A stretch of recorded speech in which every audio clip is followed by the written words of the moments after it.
A gente vai falar na aula de hoje sobre imunidade de mucosa. Alguns aspectos interessantes da mucosa, e aí eu vou falar, se você for pegar a mucosa do intestino delgado e do intestino grosso, a gente tem uma área de superfície total maior que 200 metros quadrados, ou seja, o tamanho de uma quadra de tênis. O que isso significa? Que a capacidade de invasão de área que poderia ser invadida, ela é imensa.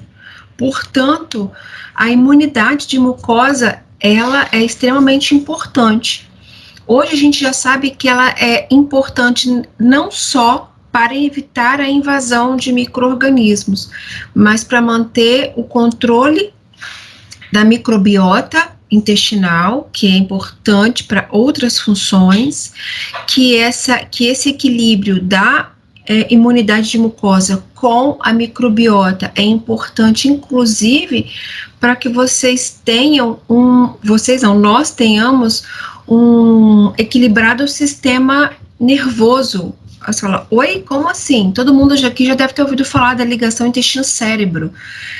A gente sabe que o sistema imunológico ali, juntamente interagindo com a microbiota, equilibrada ou não, tem consequências, inclusive, em comportamentos mais ansiosos. Então, o desdobramento é muito grande, não só a nível local, mas a nível sistêmico. Uma microbiota alterada, ou seja, uma disbiose, pode aumentar o risco a você desenvolver uma autorreatividade, ou seja, você quebra a tolerância imunológica e pode desenvolver uma doença autoimune.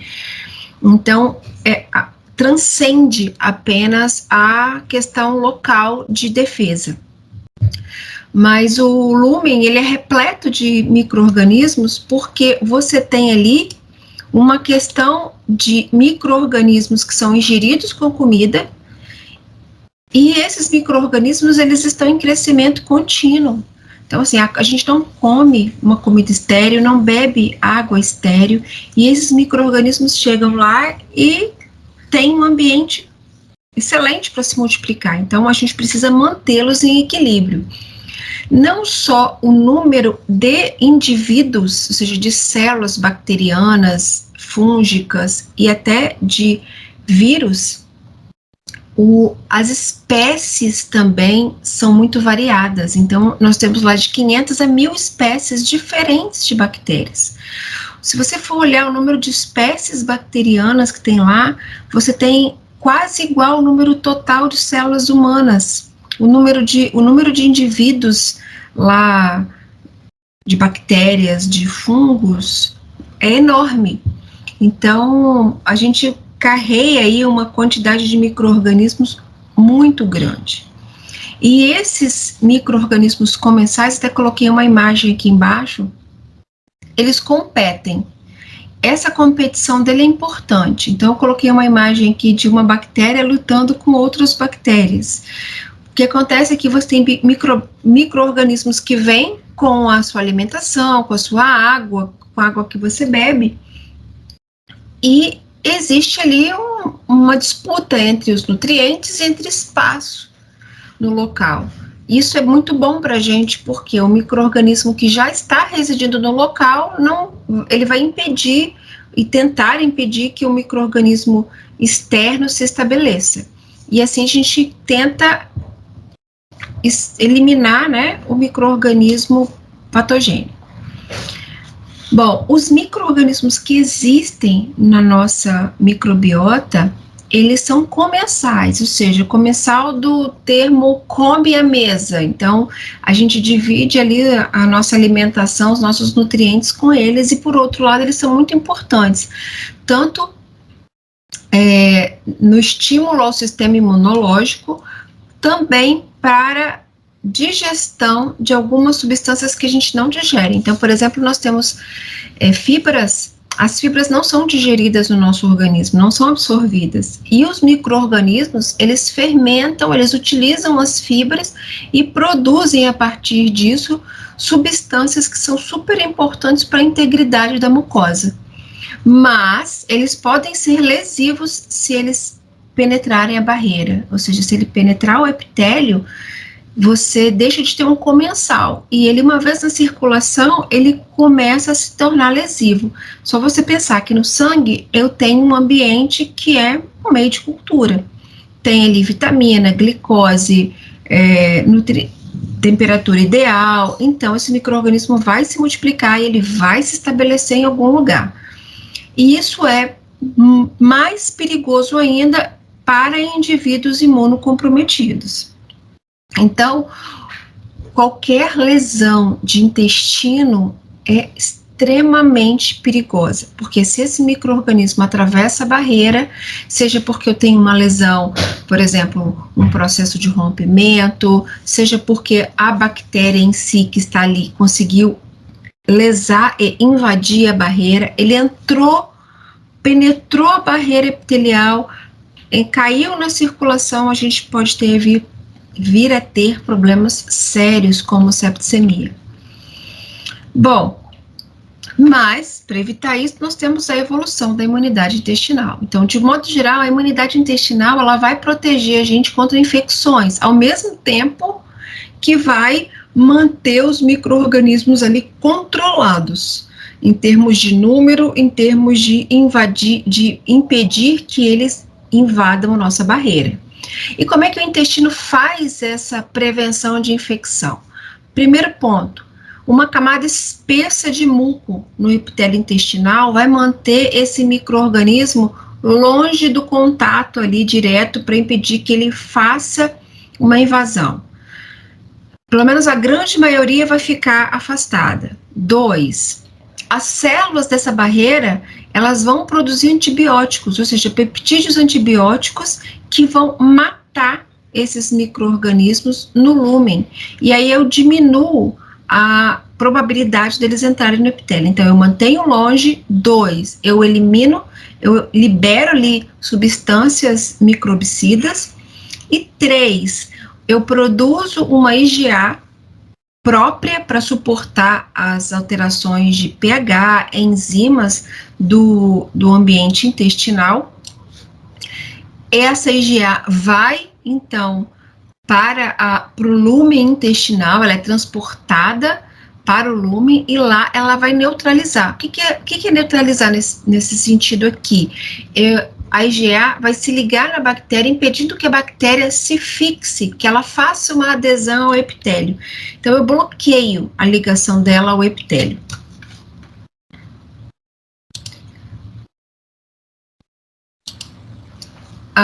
Outra forma de manter isso são através das células e da placa de Peyer. Então, as características gerais dessa imunidade são uma barreira epitelial, então, ou seja, células epiteliais. Logo abaixo da célula epitelial eu tenho um tecido conjuntivo frouxo, que eu vou chamar de lâmina própria, e abaixo, ou seja, mais internamente, a lâmina própria tem a submucosa. E aí eu vou ter um tecido linfóide associado à mucosa, que é a placa de Peyer. E essa placa de Peyer é, na verdade, um análogo de um linfonodo. Então, é um tecido linfóide que está associado ali, não tem aquela cápsula, tá? Que o limita, diferente de um linfonodo, e tem uma intensa atividade ali de geração de linfócitos, de ativação de linfócitos para proteger o ambiente local. Tanto dentro dessa célula como fora, eu tenho células dendríticas. Tanto dentro desse tecido linfóide como próximo, eu tenho células dendríticas. E na superfície dessa barreira, eu tenho as células M, que eu vou mostrar em seguida. As células M são células que são especializadas em permitir a entrada de patógenos ou de antígenos para que eles cheguem até a placa de Peyer. Aí você fala, nossa, mas isso não vai aumentar a probabilidade de invasão? Não é perigoso? Não, uma vez que essa célula vai permitir a entrada do antígeno direto ali para o local onde já tem células esperando por esse antígeno. Então, não é uma entrada aleatória, não é uma entrada que vá gerar risco, já é uma entrada controlada. Além disso, espalhada por toda a região de mucosa intestinal, eu tenho células de sentinela, ou seja, células linfóides inatas e linfócitos efetores, ou seja, linfócitos que já foram ativados na placa de Peyer e que vão então para esse local para ficar a postos de possíveis entradas de antígenos. Além disso, alguns antígenos que chegam na mucosa, eles podem ser drenados pelos vasos linfáticos e serem drenados para os linfonodos, via vaso linfático, ser drenado para os linfonodos mesentéricos. Além disso, nós temos também nessa região de lâmina própria, ou seja, na região subepitelial, alguns plasmócitos já diferenciados, secretores de IgA, para transportar, que transportam, então, que secretam IgA, e essa IgA é transportada para a luz intestinal. Então, eu tenho todo um cenário ali pronto para manter o equilíbrio local. Então, mostrando todas essas barreiras que a gente falou, eu tenho aqui, ó, aqui eu tenho a luz intestinal, o lumen com bactérias comensais. Então, eu tenho a mucosa intestinal com os seus vilos, tá? Cada vilo, então, é uma característica macroscópica. Se você for olhar o enterócito em si, onde eu estou apontando aqui, você vai ver que eles têm microvilos, que é uma característica microscópica da membrana dessa célula. E entre os vilos, eu tenho algumas criptas, que são essas invaginações para dentro da lâmina própria. E aqui dentro eu tenho células que são chamadas células de Panet, que são células especializadas em produzir peptídeos microbicidas. Então, essa região aqui já é praticamente uma região de, digamos assim, de armadilha, porque entrando aqui, eu já tenho liberação de peptídeo que se difunde. Você vê uma região rosada nesse esquema, que é o muco. O muco é produzido, aqui tem, ó, célula globosa. Essa célula globosa é uma célula produtora de muco, e esse muco, então, é produzido e mantido aqui como uma barreira física para proteger do contato do micro-organismo, mantendo ele aqui longe dessas células. No entanto, algumas células entram em contato com as células epiteliais e isso já está previsto. Então, as células epiteliais aqui, elas vão ter receptores padrão, vou falar disso daqui a pouco. E olha que interessante, tem células dendríticas aqui, olha, eu tenho então uma barreira de célula epitelial, a gente tem uma lâmina própria que separa o tecido epitelial do tecido conjuntivo frouxo. Então, desculpa, lâmina basal, né? Então, eu tenho células epiteliais, aqui eu tenho uma lâmina basal, e aqui eu tenho uma lâmina própria, que é o tecido conjuntivo frouxo. Então, eu tenho epitélio e lâmina própria. Esse conjunto aqui, ó, epitélio e lâmina própria, é chamado de mucosa. Então, aqui eu tenho a mucosa, então, daqui até aqui, eu tenho a mucosa intestinal, tá? Aqui, na barreira de epitélio, então, nós temos células epiteliais, que são unidas umas às outras, nós temos células globosas, produtoras de muco, temos aqui abaixo dessa lâmina basal, células dendríticas, e olha que interessante, a célula dendrítica não apenas está aqui, esperando a entrada do antígeno, mas como ela emite prolongamentos entre as células epiteliais para fazer a captação bacteriana. Então, olha só, ela aqui, ó, já esperando esse micro-organismo se ligar. Por outro lado, nós temos aqui linfócitos intraepiteliais. Esses linfócitos são linfócitos que já estão aqui preparados para reconhecer antígenos, já são efetores. Outra característica interessante aqui é que você está vendo aqui dentro do vilo vasos linfáticos. Esses vasos linfáticos aferentes, tá vendo? Tem até uma célula dendrítica que já entrou aqui, está a caminho de já está carreando um MHC com peptídeo na sua superfície. E essa célula dendrítica já está seguindo esse vaso linfático aferente e para vir até o linfonodo apresentar para o linfócito. Esse é o linfócito do mesentério. Tá? Então, eu posso ter a entrada de antígenos aqui no vaso linfático para chegar até o linfonodo. Também eu posso fazer com que seja ativada a imunidade local na lâmina própria, na placa de Peyer. Aqui, então, tem a placa de Peyer, que é um folículo linfóide associado à mucosa, né? E observem que eu tenho aqui, estrategicamente, uma célula M, que é aquela célula que vai permitir a entrada de antígeno, e nessa região eu tenho locais de células B, de células T, locais com macrófagos, célula dendrítica, que já está postos aqui, mas espalhados por toda a região de tecido conjuntivo frouxo, eu também tenho macrófagos, células dendríticas, mastócitos, células linfóides inatas e linfócitos que já foram ativados e já são, inclusive, efetores. Por exemplo, o plasmócito aqui, ó, que está produzindo IgA, a IgA, que é uma IgA diferente, que é a IgA dimérica. Essa IgA dimérica, ela é própria para suportar as adversidades, digamos assim, do lume intestinal. Então, essa IgA é transportada aqui para a luz intestinal. Bom, vamos começar falando características da imunidade inata no trato gastrointestinal. Então, vamos falar das células epiteliais que eu mostrei na imagem. Aquelas células epiteliais que têm microvírus, elas são unidas por zônulas de oclusão, que são chamadas de tight junctions. Vocês vão ouvir falar nesse termo, tight junctions, em vários locais, quando vocês estiverem vendo artigos, estudando sobre mucosa. Hoje se fala muito sobre microbiota intestinal, é muito estudada a disbiose e todas as consequências disso no organismo. E tem várias consequências, eu vou falar mais para frente. E isso é importante porque essas células intestinais, elas precisam ficar muito unidas.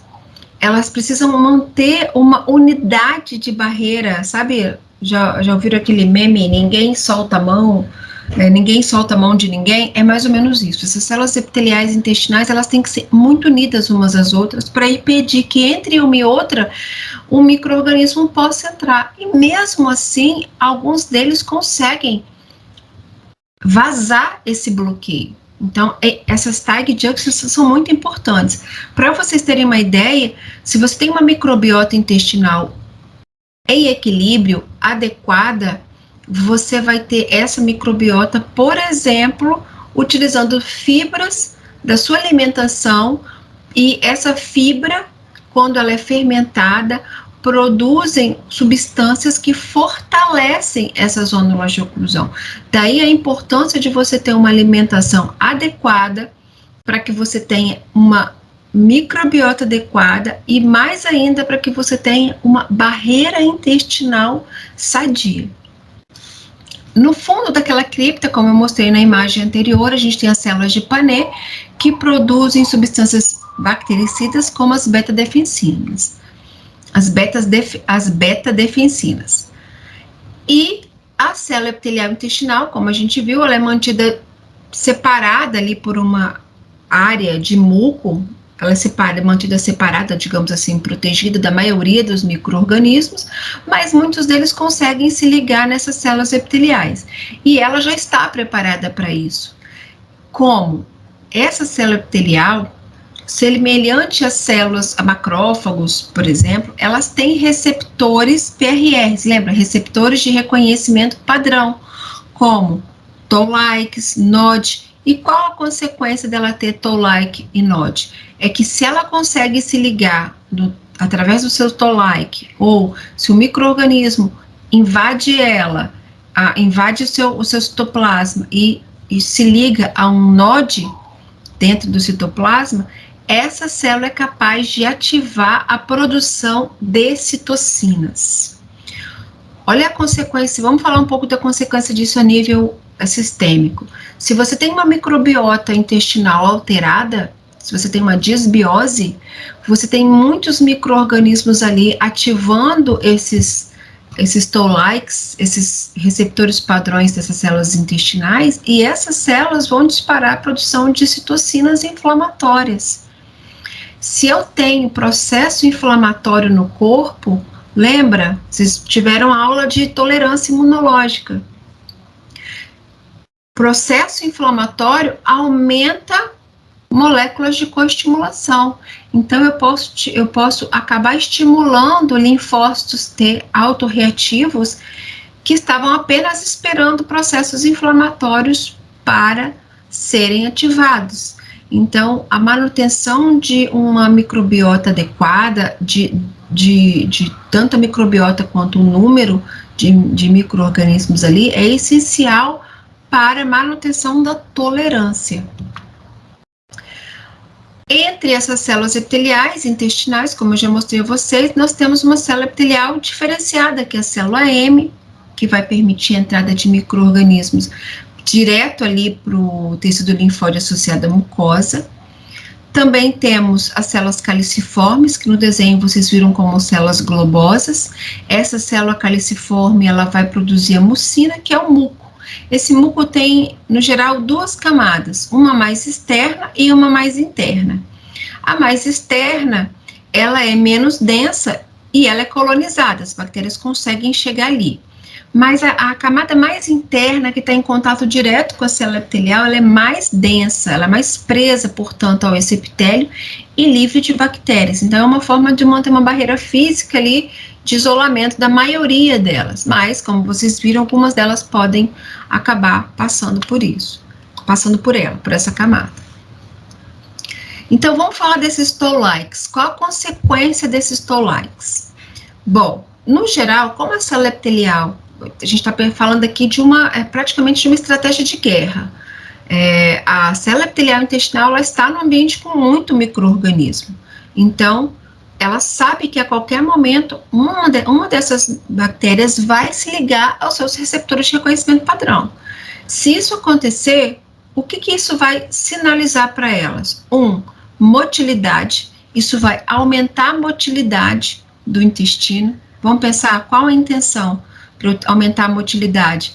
É tentar eliminar esse micro-organismo. 2, eu vou estimular a proliferação epitelial. Para quê? Para eu descamar a célula onde a bactéria está ligada. Então, eu aumento a mobilidade e aumento a proliferação para descamar, para remover e descamar essa célula. Outra consequência, eu vou aumentar a secreção de beta-defensinas, que são substâncias bactericidas, e vou estimular a transcitose da IgA. Então, com isso, eu vou impedir a transgressão bacteriana na barreira. Por quê? Porque a IgA que está do lado de fora vai bloquear a ligação da bactéria no epitélio, e se ela não conseguir bloquear, eu aumentei a quantidade de substâncias bactericidas que vão tentar controlar ali. Porque se uma bactéria se ligou aos receptores, aos PRRs, aos receptores toll-like, significa que outras também podem. E eu aumento a reorganização das proteínas de oclusão, as tight junctions, aumentando a força de ligação entre uma célula epitelial e outra. Ou seja, a mensagem é, olha, alguém se ligou na minha superfície, célula vizinha, se liga aqui mais próxima, cola em mim, para não deixar passar, porque está vindo, assim como essa, pode vir outras bactérias locais, outras bactérias aqui no local. Além da proteção, então, nós falamos aí da célula epitelial. O que a célula epitelial faz para proteger o local, certo? Além dela, eu tenho um macrófago. Então, esse M cortadinho aqui é símbolo de macrófago. O macrófago local, a gente tem um fenótipo único, que é induzido por TGF-beta. Que fenótipo é esse? Ele é um macrófago que é chamado de M2. Seria aquele que tem um fenótipo não inflamatório. A gente tem a gente tem macrófagos com fenótipo inflamatório e macrófago com fenótipo não inflamatório. Vocês imaginam se na mucosa intestinal você pode pensar assim, professora, mas não seria mais interessante ter um macrófago com fenótipo inflamatório para eliminar as bactérias? A princípio, sim, mas um macrófago de fenótipo inflamatório, ele libera muita citocina inflamatória. Lembre, se a gente gerar muito processo inflamatório nessa barreira, nesse local, eu posso disparar processos de autoimunidade. Eu posso disparar outras situações até em sistema nervoso. Então, assim, a consequência é grande. Então, esses macrófagos precisam ser mantidos em equilíbrio.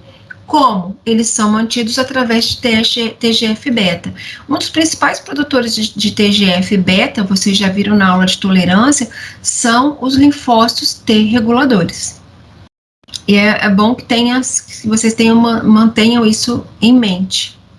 A gente vai falar dela daqui a pouco. Bom, então esse macrófago, sim, ele fagocita, mas ele libera a interleucina 10 para inibir processos inflamatórios que podem acontecer e ser disparado processos inflamatórios em cascata na região. E ele também, com isso, a expressão dos genes inflamatórios do macrófago, ele vai ser inibida por agentes microbianos.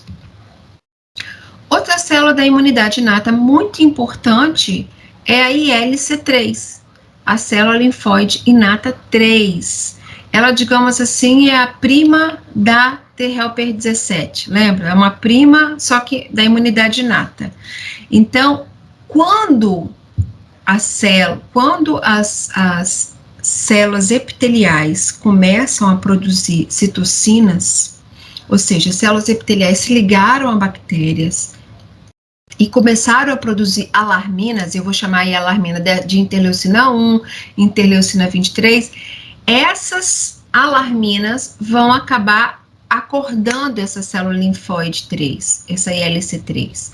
E aí, essa célula linfóide 3, isso significa, temos invasores ligados às células epiteliais, temos invasores tentando romper a barreira. Então, isso aqui é uma estratégia de guerra, né? Como aqueles filmes de guerra, nós colocamos várias barreiras aí para a entrada. E se o micro-organismo está chegando mais próximo, eu tenho que começar a estimular essas várias barreiras a levantar suas armas, digamos assim. E aí a célula linfóide 3 começa a secretar interleucina 17 e interleucina 22. Funções delas a nível local: aumentar a produção de substâncias microbicidas, as defensinas, e aumentar a força das zônulas de oclusão, da força da Tag junction. Além disso, a gente sabe que a interleucina 17 vai atrair neutrófilos para o local, monócitos. A intenção é manter todo mundo ali pronto para possível entrada de micro-organismos. Além da célula linfóide 3, nós temos a ILC2, a célula linfóide inata 2, que responde mais para parasitas. Então, quando a célula intestinal, quando a célula epitelial estiver estressada, ou seja, o que é estressada nesse sentido? Que ela se ligou a parasitas, então tem parasita ligado nela, lá nos receptores toll-like dela. Vocês já estão estudando parasitas, vocês estão vendo que os parasitas também conseguem se ligar em receptores de reconhecimento padrão com o toll-like. Ou, se algum deles causar algum dano na mucosa, na célula epitelial ali da mucosa, então células epiteliais estressadas, células epiteliais danificadas, elas passam a produzir citocinas. Quem? Interleucina 33 e interleucina 25. Essas interleucinas são também consideradas alarminas, ou seja, alarme. E esse alarme imagina aquelas zonas de guerra, entrou um agente, toca um alarme, vamos lá, soldados em alerta. Quem é o soldado em alerta aqui? Célula linfóide 2. E o que ela passa a fazer? Ela, quando recebe a informação de interleucina 33 e interleucina 25, isso dispara nela a mensagem: parasitas invadindo. Então, quem é a célula mais adequada para eliminar, para destruir o tegumento? Eosinófilo.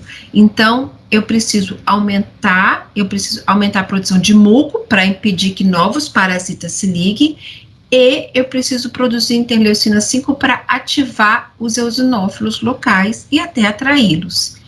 Então, assim, eu produzo muco, aumento o muco para impedir que novos se liguem, e eu já deixo os eosinófilos preparados para que aqueles que se ligaram ou já estão danificando o epitélio possam ser eliminados por ativação de eosinófilo e liberação das proteínas catiônicas dessas células. Professora. Oi. A produção de alarminas é também pelas células epiteliais estressadas? Você pode repetir a pergunta, por favor? Mais alto um pouquinho? A produção de alarminas do ILC3 também é por células epiteliais estressadas? Sim, a mesma coisa. A célula epitelial estressada aqui é aquela célula da mucosa. Aqui e aqui também. Tanto a ILC3 quanto a ILC2. Essas alarminas, vamos pensar, quem é que dá o alarme? Imagina numa área de guerra, a gente tem aqueles pontos imagina uma área de guerra, e a gente tem então aquelas torres com pessoas avaliando a entrada de possíveis invasores, e eles soam alarmes. Então, aquelas sentinelas ali são as células epiteliais. Então, elas soaram alarme. No caso, o alarme aqui, a música desse alarme, que é a interleucina 1, a interleucina 23, ativa a ILC3.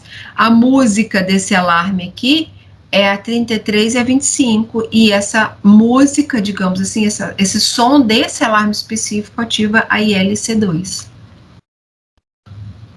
Obrigada. Nada. Vamos agora, então, para a imunidade adquirida no trato gastrointestinal. Ela acontece principalmente nas placas de Peyer, no ilho distal, mas não apenas na placa de Peyer, tá? Em toda a região de mucosa intestinal, nós temos agregados menores de folículos linfóides e de folículos isolados. Esses folículos isolados estão no apêndice, no cólon. Então, em toda essa barreira tem folículos linfóides menores. A gente fala da placa de Peyer porque a placa de Peyer são folículos bem maiores, muito visíveis em cortes histológicos, chamam a atenção na região de ilho. Então, são locais de intenso estímulo à imunidade local. E o que tem ali de interessante nessa imunidade adquirida de mucosa? A gente vai destacar o papel do linfócito B.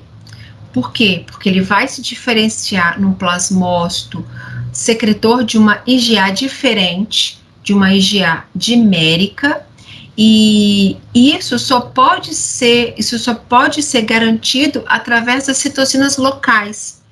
Então, o TGF-beta, por exemplo, que está sendo muito produzido na região pelas células T reguladoras e que gera lá sua ação no macrófago, também gera no linfócito B, no plasmócito, fazendo com que o plasmócito libere essa IgA dimérica.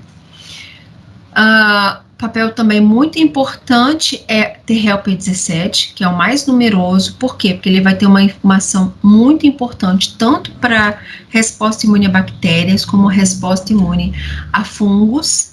A gente também pode encontrar uma resposta de TH1 e TH2, e ainda em células T reguladoras, produtoras de interleucina 10, como eu disse. Para vocês terem uma ideia, já tem pesquisas que utilizam, para várias doenças autoimunes, eles fazem probióticos. Então, o que é probiótico? São micro-organismos que a gente sabe que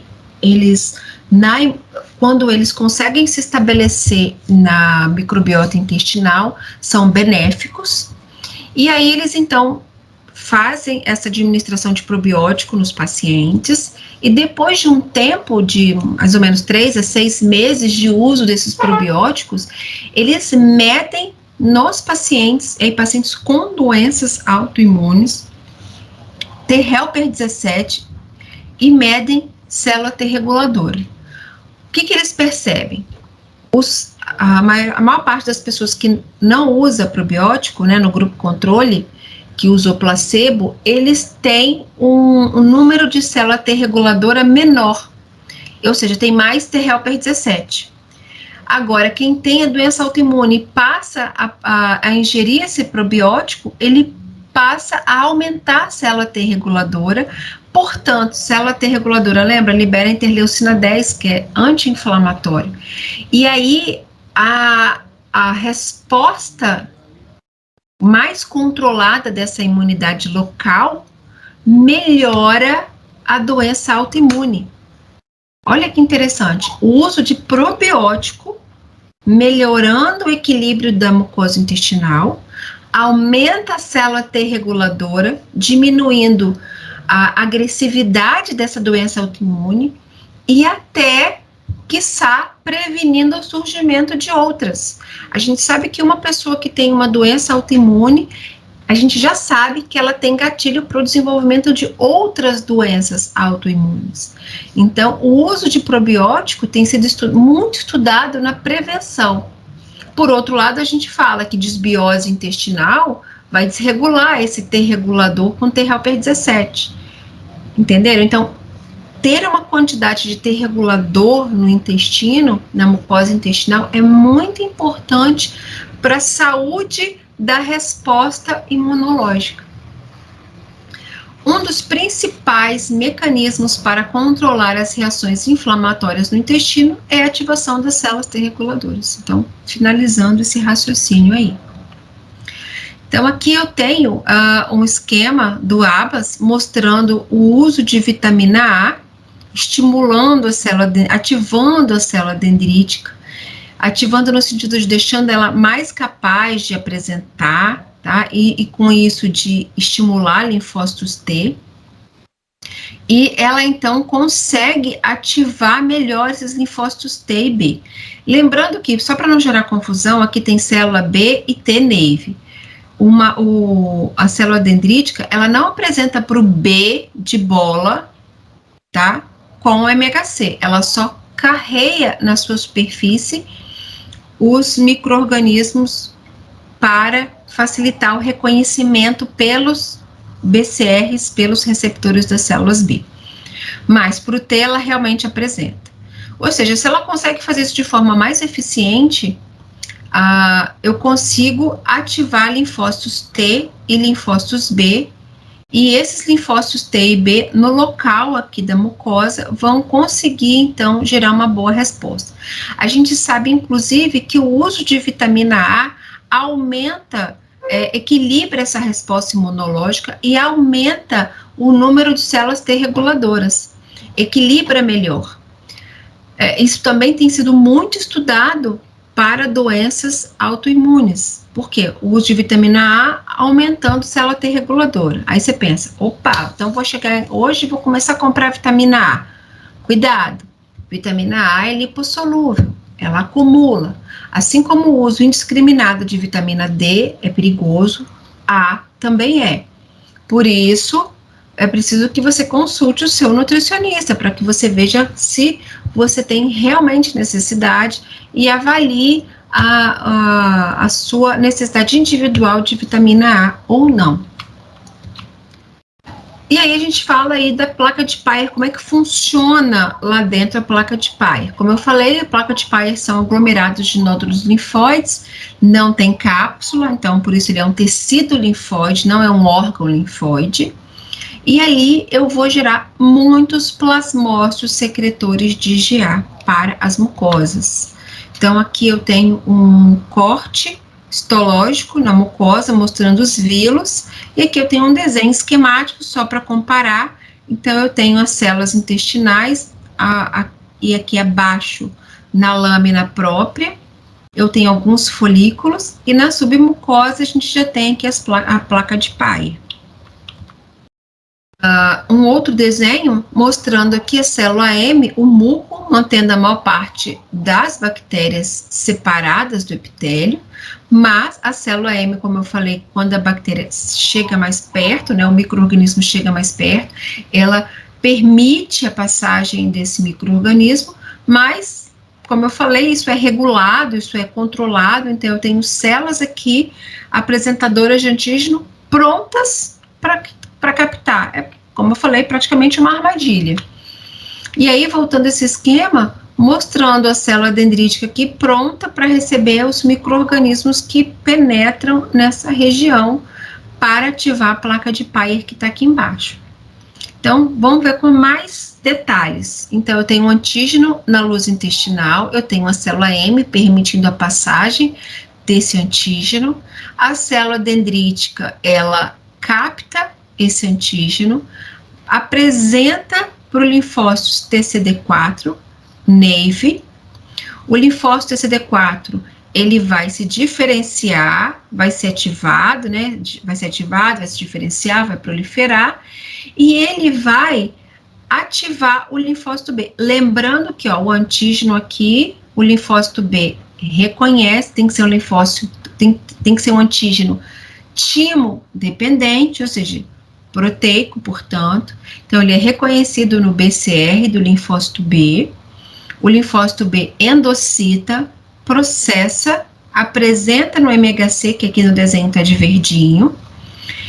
Ele liga o seu CD40 no ligante de CD40 do linfócito T helper, né, já, então, ou seja, efetor.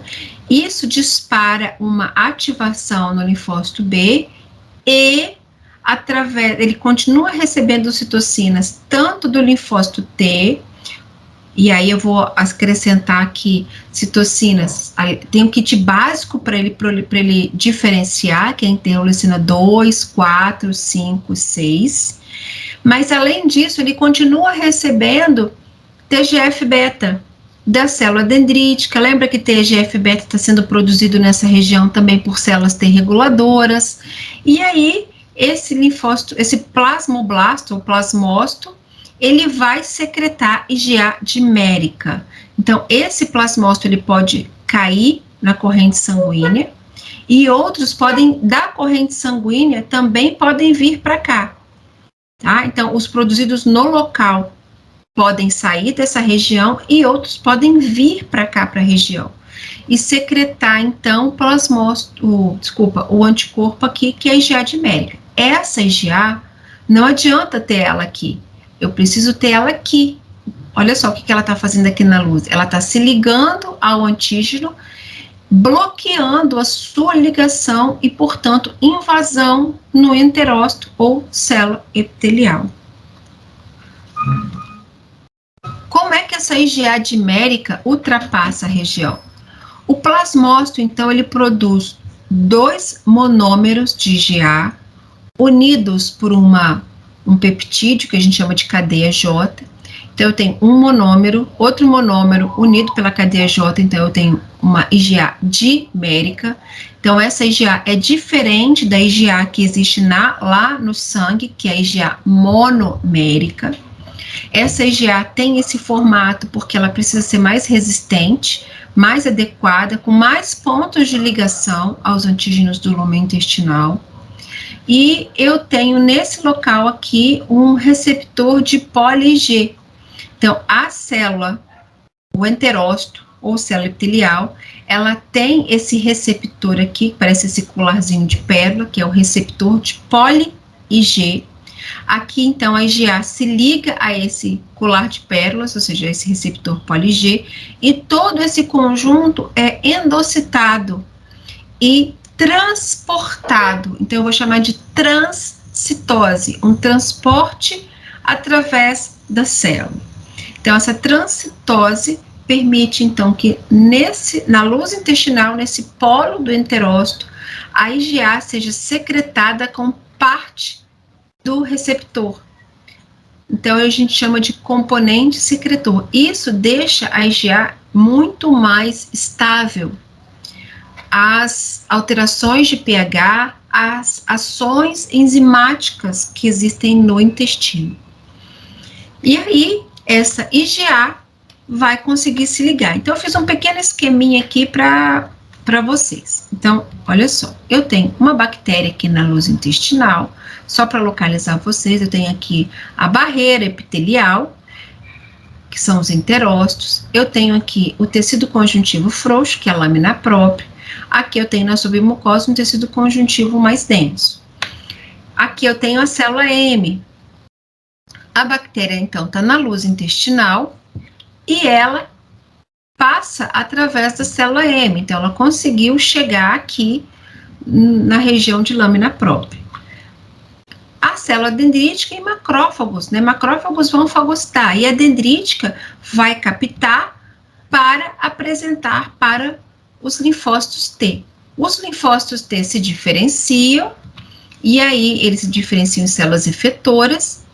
Por outro lado, essas bactérias são ou antígenos solúveis, ou seja, fragmentos são reconhecidos pelos linfócitos B. O linfócito B apresenta para o linfócito T helper, então o T helper ativa, né, libera citocinas aqui, então uma resposta timo dependente de produção de anticorpos. O linfócito B se diferencia num plasmócito, portanto, secretor de IgA dimérica. Agora, olha que interessante. A gente comentou com vocês que tem vasos linfáticos nessa região.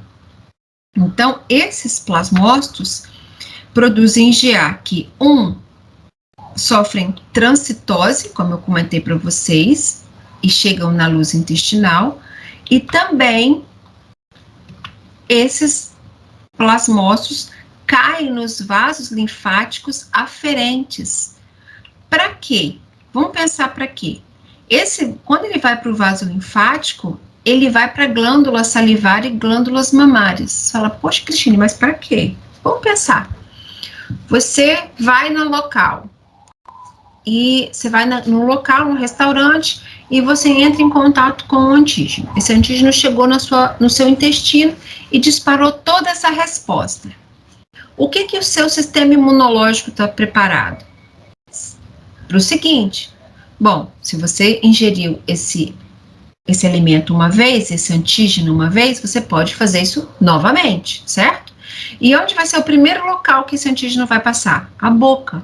Então, é muito mais inteligente eu já começar a impedir, a bloquear esse micro-organismo de se ligar no epitélio lá na boca. Ora, na boca a gente tem glândulas salivares. Então, a saliva, a gente sabe que a saliva é secretada na cavidade oral com anticorpos. Justamente esse anticorpo aqui. Então, os plasmócitos produzidos aqui, alguns vão para as glândulas salivares para que essa IgA já comece a ser liberada lá na saliva, impedindo que o micro-organismo já lá na saliva possa achar um local muito adequado. Então, eu já passo a controlar ele lá. Lembra que bactéria se reproduz, pessoal, em velocidade geométrica. Então, ela vai se multiplicando muito rápido, exponencialmente. E aí, eu começo já a bloquear lá em cima. Além disso, vamos pensar que é uma mulher, então, que está amamentando. Ora, se essa criança pode entrar em contato também com essa bactéria, ela está lá em contato com a mãe. E aí, então, a glândula mamária também recebe esse plasmócito secretor de IgA dimérica para que no leite materno, a criança já receba esse leite com IgA já na boca, e aí a IgA já vai protegendo esse bebê tanto da cavidade oral até o intestino. Então, vai gerando uma proteção total ali. Então, o plasmócito. Peraí. Vai para a cavidade oral, e essa IgA, então, na cavidade oral e no trato gastrointestinal, passam a fazer esses bloqueios. E aqui, para a gente encerrar, mostrando a vocês que é uma imagem velha, mas eu acho de um livro, é bem velha essa imagem, mas acho que ela é muito interessante. Olha só, aqui é o vaso linfático. Aqui é o intestino, onde a gente estava. Aqui é a placa de Peyer, onde a gente estava explicando. Os plasmócitos que foram estimulados aqui caem no linfonodo, ou seja, vão gerar plasmócitos produtores de GA dimérica lá no linfonodo mesentérico. Lembra que os vasos linfáticos vão carregar a linfa até os vasos sanguíneos. Então, esse plasmócito vai chegar no vaso sanguíneo e aí esse plasmócito vai para a mama na lactação, para o fígado, para o trato gastrointestinal, para as glândulas lacrimais, salivares, ou seja, gerar uma proteção de mucosa de toda a região. Da mesma forma, gente, nós temos brônquios. Então, da mesma forma que nós temos tecido linfóide associado à mucosa intestinal, nós temos tecidos linfóides associados à mucosa respiratória. Então, é o mesmo raciocínio. Se eu tenho placas aqui de tecido linfóide associado na mucosa respiratória, nós estamos respirando um ar com micro-organismos. Ele vai também cair nos linfonodos do mediastino, vai estimular a produção de plasmócitos, produtores dessa GA dimérica, e esse plasmócito também vai para vaso linfático para voltar para essa região, para ser distribuído para toda a região de mucosa respiratória. Isso, espero que vocês tenham gostado da aula, tenham aproveitado. Estou aqui disponível para tirar dúvida de vocês.